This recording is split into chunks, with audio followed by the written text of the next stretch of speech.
I'm now with Paul Brennecker, the president of the Opel Manta Owners Club. Good afternoon, Paul, and welcome to Classic Restoration Show 2023. Good afternoon, nice to meet you. So can we start with a little bit of a history on the club, why it was formed and how long ago? Yeah, certainly. So the Opel Manta Owners Club is celebrating 40 years this year. We were formed in 1983 after an advert was placed in Motor magazine, if you remember Motor.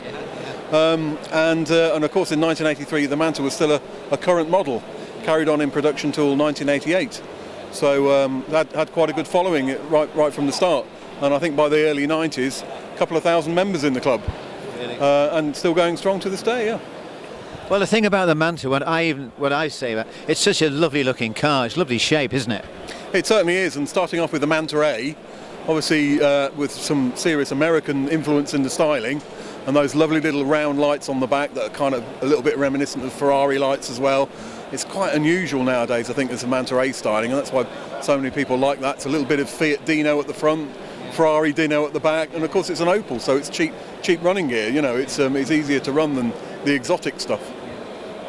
So can we just maybe go on? Is this the one you were talking about? This one, the Manta A here, directly to our right. Yeah, this is a lovely car, owned by a friend of mine, Chris Collier. Has been converted to a Vauxhall V6, so modern running gear with a classic sort of styling still. So it's a bit of a sleeper. Obviously the exhaust pipes perhaps were a little bit of a giveaway at the back end, but yeah, it's a common car to modify, because they're, like I say, massive, great big engine bay. You can drop, you know, pretty much anything you like. There is a guy in the club that we've come across that's running a Jag V12 in one, believe it or not. There's always one, isn't there? Always one, always one. So yeah, these things, you know, they're, like I say, easy to work on. Yeah.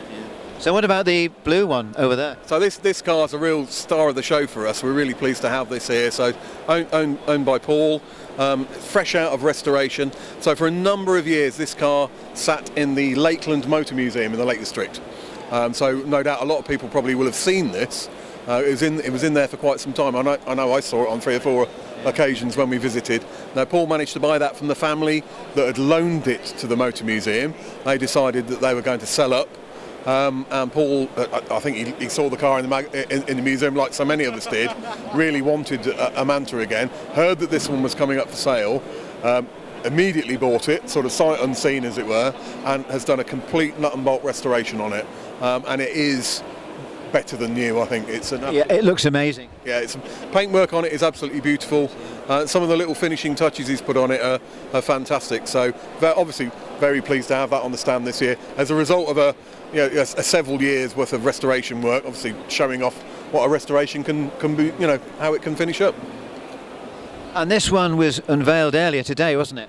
Yeah. So this white GT that we've got here belongs to club member Dave Cooper. Now Dave. He's been working on this car for a little while. It's a bit of a dream car for him. He's wanted a white Manta Coupe for a long time. One of my sort of close friends, Simon, found it. Simon runs a Manta restoration business, and has worked with Dave over the years to get it to the state that we're at now. Dave wanted a couple of little tidying up jobs done. Common problem with the Manta, especially of this era. This is a 87 car. Rusty sunroofs wasn't ever the best design by GM. They put some sponge sound deadening inside the roof, which over years has just collected moisture, and by the time the rust is showing on the outside of the roof, it's probably too late because it's gone all the way through. So the first job was to get rid of the sunroof. So they English wheeled a panel and put a panel in the roof, and very minimal filler. I've seen the photos from the work that was being done. Absolutely beautiful piece of engineering. You wouldn't even tell looking at it now. New headlining inside, so that cures that problem. And at some point in its life, the car had a rear end accident, so a brand new rear panel's gone on the car as well. And now, of course, this one's absolutely stunning. Dave hadn't actually seen this car until 12 o'clock today.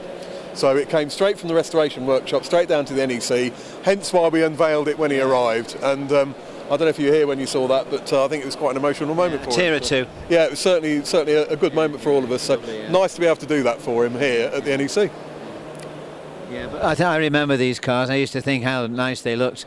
I mean, I never owned one myself, but yeah, lovely car. They drive very nicely as well, because everyone always has the comparison of the Opel Manta and the Ford Capri. the sports coupes of the the 70s and 80s. Of course, the Manta actually had a little bit of racing and rallying provenance, and actually is a really, really good driving car, perhaps compared to the Capri. The rear end setup on the Manta a lot more modern. It was let down a little bit by the fact that it never had a nice juicy engine like the Capri had. Of course, some of the later iterations of the Manta, they did start sort of modifying them, and if you can find a road going Manta 400 with a 2.4 16 valve engine in there, they're lovely bits of kit. But yeah, we have many variants in the club now, and I think they're starting to get a little bit of the recognition that they deserve, to be honest. Yeah.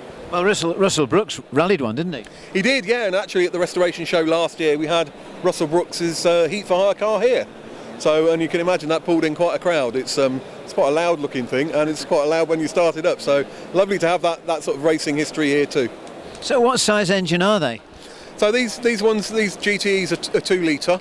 It's the old Opel cam-in head block that made its way through many different cars over the years. I think the last car that GM fitted it in Europe was the 2.4 Frontiera. So it lived on into that sort of iteration. That's actually quite a common sort of conversion for people to do, try and find the 2.4 engine, the later one, drop those in a Manta, because actually visually it looks identical. Going back to the Manta A, they came in 1600 and 1900.